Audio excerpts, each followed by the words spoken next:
just because the custody laws in this country are horrible, does that mean I completely give up on the possibility of being a father to my child? This is a common question posed to me by a lot of husband clients. And I tell them that on most days it is truly bad.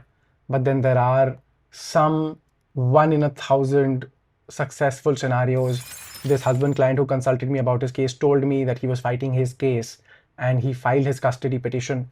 And several hearings, the wife did not show up. The court said, if you're going to be so lackadaisical that you're not even going to show up, we are going to decide in favor of the husband. The court granted him custody.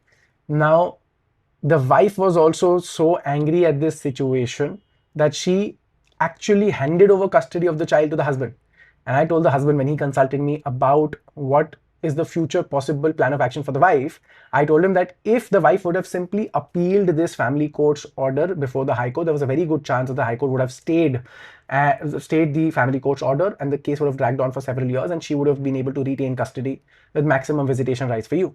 But because she made that crucial mistake of handing over custody of the child to this father, now there's a very good chance that she will now not be able to, even if in appeal, she'll not be able to get back custody of the child. And several months later, I did confirm from him the wife indeed did not even file an appeal, because I'm assuming she was explained to her by her lawyer that now that she's handed over custody, if she files an appeal, the High Court will not stay that and ask the child to be given back to her in, at least in the interim. This appeal will take several years to get decided, and she decided to give up on custody. So 1 out of 1,000 cases, you might just get relief.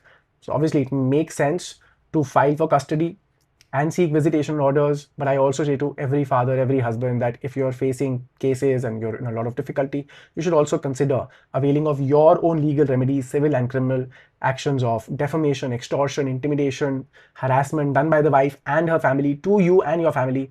You guys are victims as well. You can also avail of your legal remedies. And therefore, sometimes child custody visitation rights can also be coming into the picture when you are doing all of this together all at once.